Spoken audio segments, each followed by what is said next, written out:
So I bought a GMC. Why would I do that? Well, that's a good question. It's rusty, but it, other than the rust, which is plenty, but mostly I wanted it because of the engine. Typical LS, just like everybody's got. Let's see. But this does have the 6.2, that all aluminum. I think they're like 420 horse stock, which is not too shabby. I don't have any idea what I'm going to do with it right now. It drove, well, I had a guy drive it in. He said it drove in good. I had not driven it. I looked it over at the auction, kind of paid attention to it, and the engine seemed all right. It's got right at 200,000 miles on it, but it's been taken pretty good care of. And like I said, it seems to run out real good. So, but I got home and I thought, well, I'll just take it for a little spin, see what it runs like, and pulled out on the road, and up to about 30 or 40, it's real good. And over that, it's real vibraty. So it's got something major going wrong. I probably shouldn't do anything other than pull the engine out of it at this point, but I'm going to lift it up and see what's what. Just because I'm a glutton for punishment mostly, but let's lift it up and see what's wrong.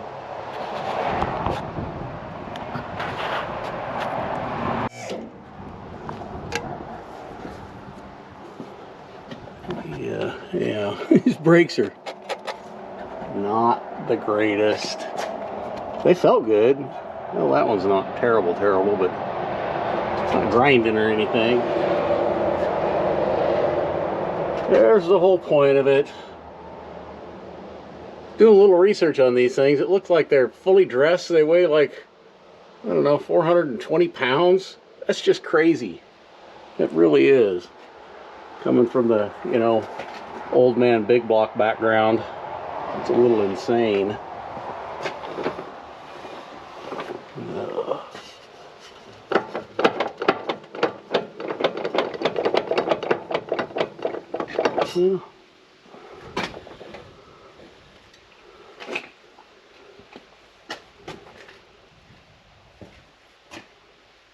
It hasn't been down a lot of, hasn't spent time in gravel roads anyway, because usually these Chevys are slap rusted out. Oh my God, that's turning hard. That rotor's getting a little thin. That was not terrible. Oh, hello. Yeah, there is the vibration. That might have a little to do with, Jesus Christ, that thing is almost completely gone. Oh my God. Yeah. That was real lucky he made it home, because that was about 100 miles he drove it back. I don't know if you can see that or not. Let's see. Oh, hey. It's like the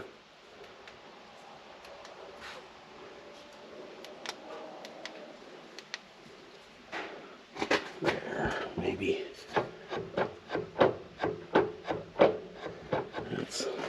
That's bad. That is, I cannot believe that didn't fall out. It does have a handy little strap holding the fuel tank up.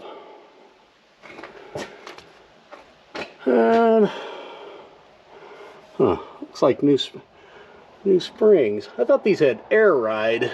I wonder if somebody swapped this over to, yeah, because it's got new coilover shocks on it too. Somebody switched that over.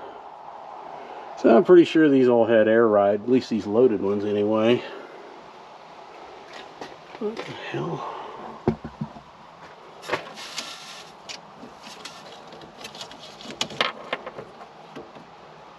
Huh. I do not know what that is. That's bizarre. Huh. Oh. I bet that's the plug for the air ride. Oh, is there one on the other side? Yep. Okay. This is... I bet it's something to fool the air suspension so the trouble codes don't kick on it. This should be the compressor here. It's probably junk. You usually are after a few years. Huh. Yeah, I don't know what. Do not know what that is.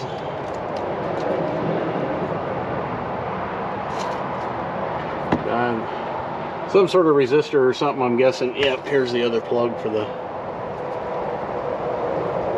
air suspension. Okay, well, not that that makes any difference one way or another.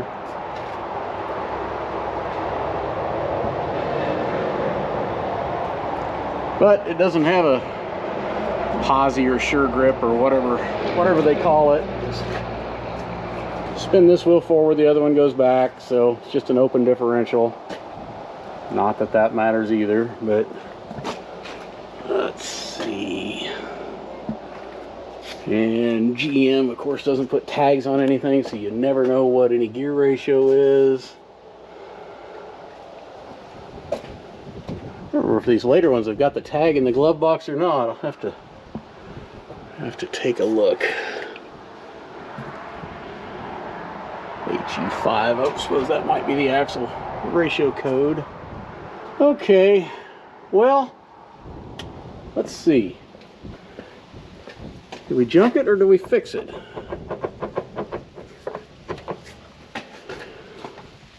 I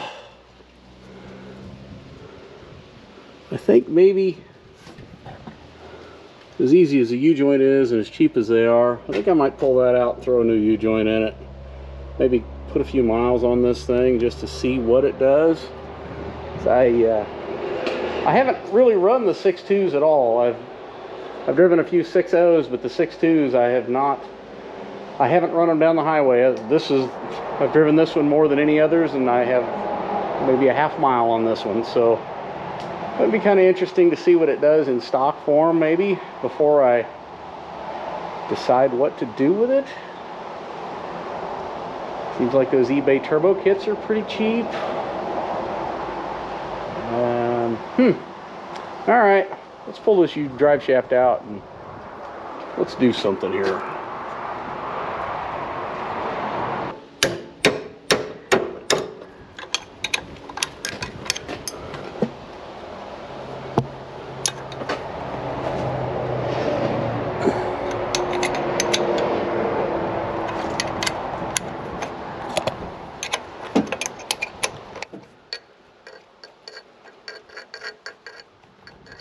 I wasn't so lazy, I'd walk over to the shop and grab the impact. That would speed this process up a little. First I'd get over to the shop and then I'd probably get sidetracked with something and this wouldn't get done.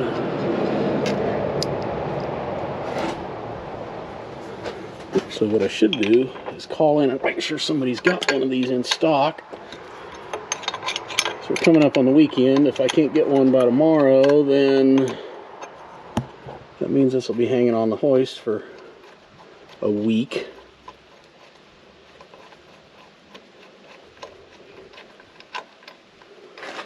This does have some pretty good size exhaust. That's at least 3-inch. It might be bigger. Okay.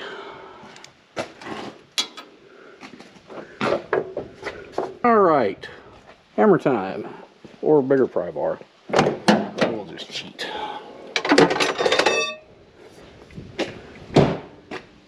And I should probably put something under it to catch that drive shaft, because there we go.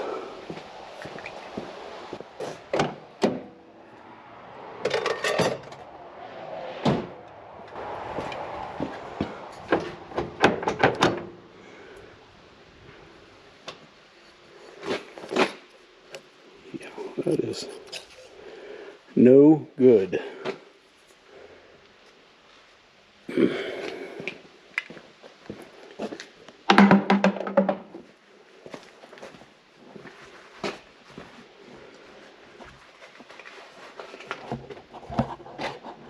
Okay, how do I do this?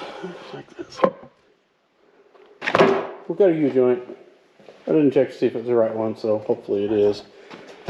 This one has got the plastic inserts injected in it, so we're gonna, oops, there we are. You can see where the holes are drilled and they inject that plastic in there to lock that. So I'm gonna melt that out first and then we'll drive this U-joint out, swap it, and maybe go change the oil in that thing, because I don't know when it was changed last, and it actually looks like it's got a pretty new filter on it, but I'm just gonna do it anyway. So we'll, let's see if we can get some heat to this thing. This is okay.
Okay, there you can, I think you can see the groove where they inject that plastic in there that locks that thing in, which is pretty effective, but makes it kind of a pain in the ass to get apart.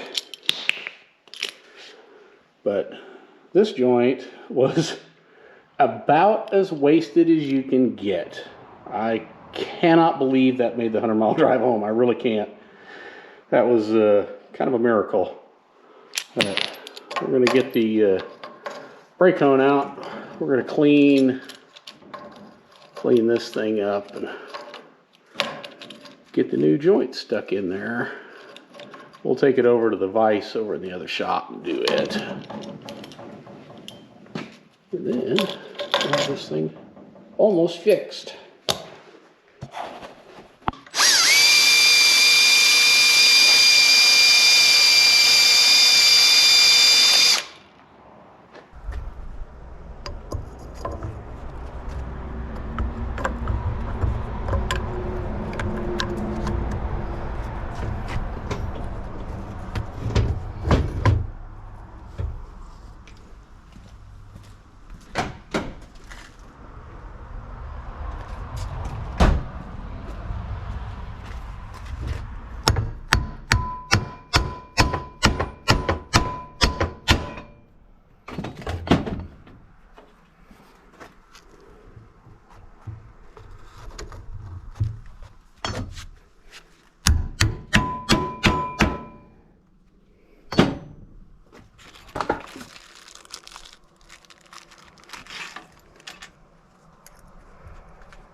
Okay.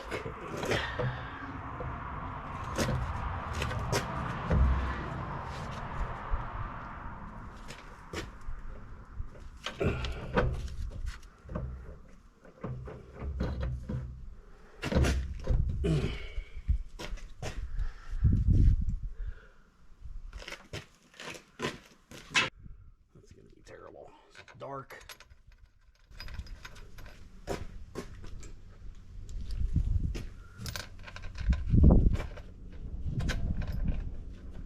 Ah, get out of there.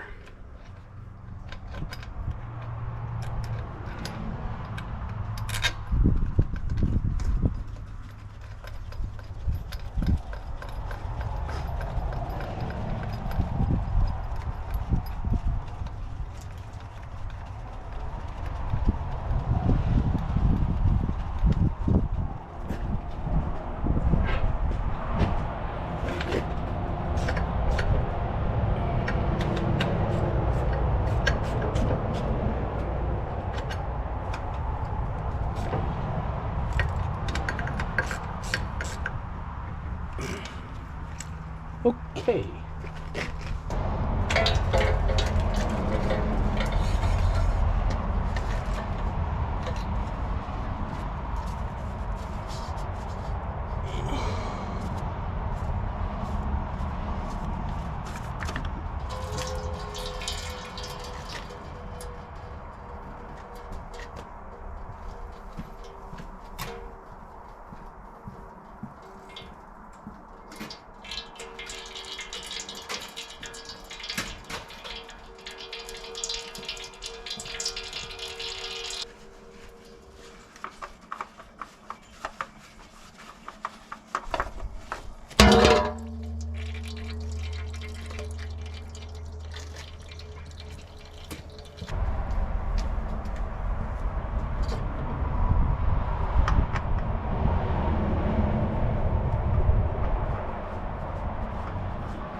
Okay, it needed changed. It's pretty dark.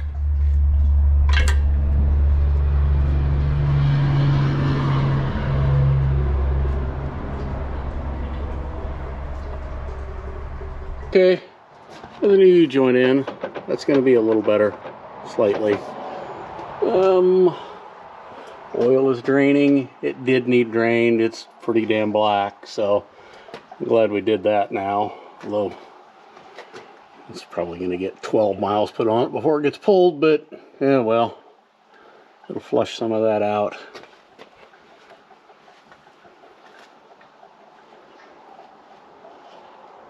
And hopefully we don't see any metal or chunks or anything. But considering this thing is carrying super oil pressure and sounded really good, I think it's probably fine.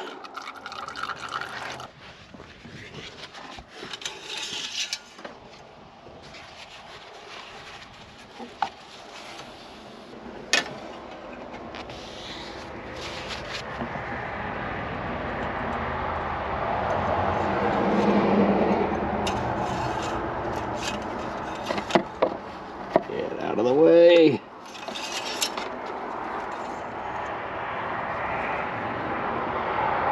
Oh, we're getting close.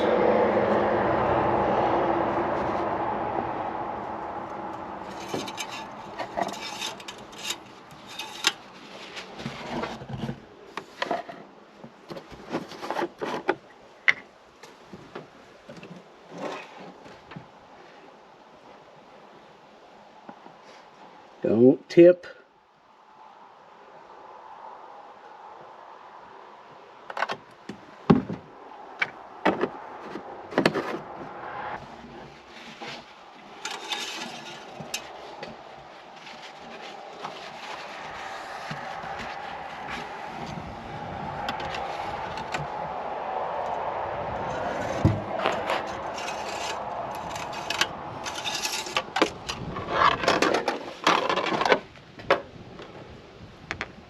Yeah, we're close enough.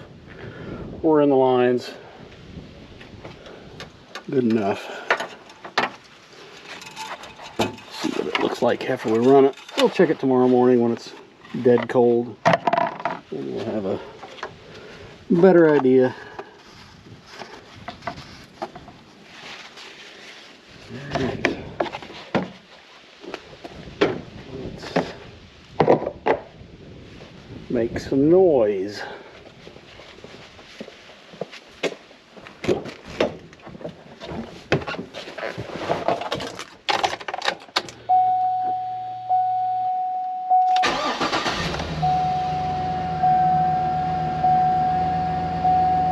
This is super good oil pressure.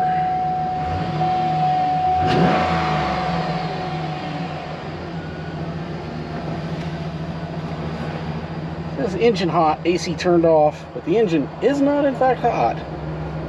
But the temp gauge is not moving, so it's got a temperature sending unit issue.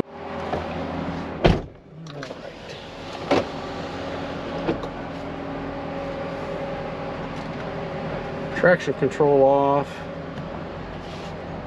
It's throwing a lot of ABS and traction control stability. Oh, maybe because of that. That's because of that airbag for one. And it's probably got an ABS sensor or something bad. It seems like that's pretty common on these rags.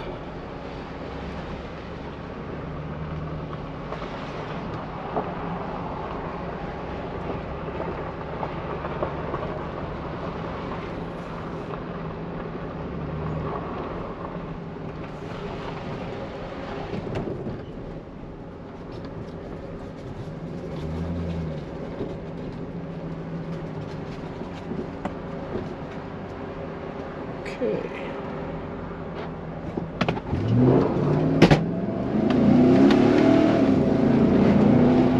Yep.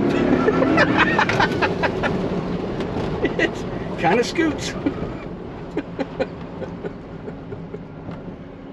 Now, double check. Make sure we didn't lose a GoPro. Nope, it's all good. Alright.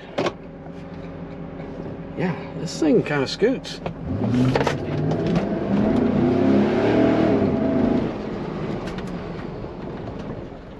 Yeah, if I'd go in here and lose, I don't know, 3,000–4,000 pounds, this thing would be relatively quick.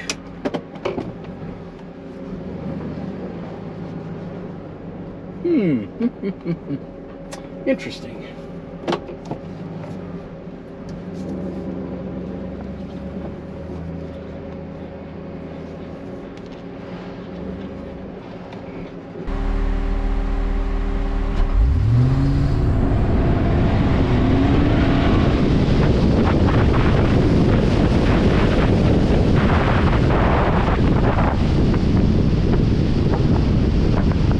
This thing just flat boogies. I like this. Yeah, I think just throwing a cam in one of these, the way it sits, and I don't know, a little turbo, this thing would be just nuts. I think it can drift this too. Oh yeah, without a doubt.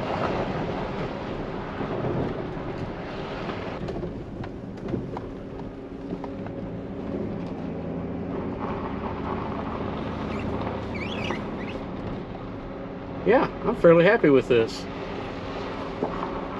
This is gonna be all right.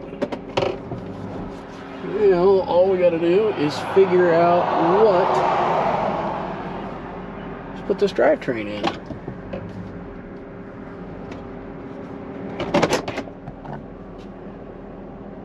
Yeah, still in that 30–35 PSI range. Yeah, at an idle. It's all right.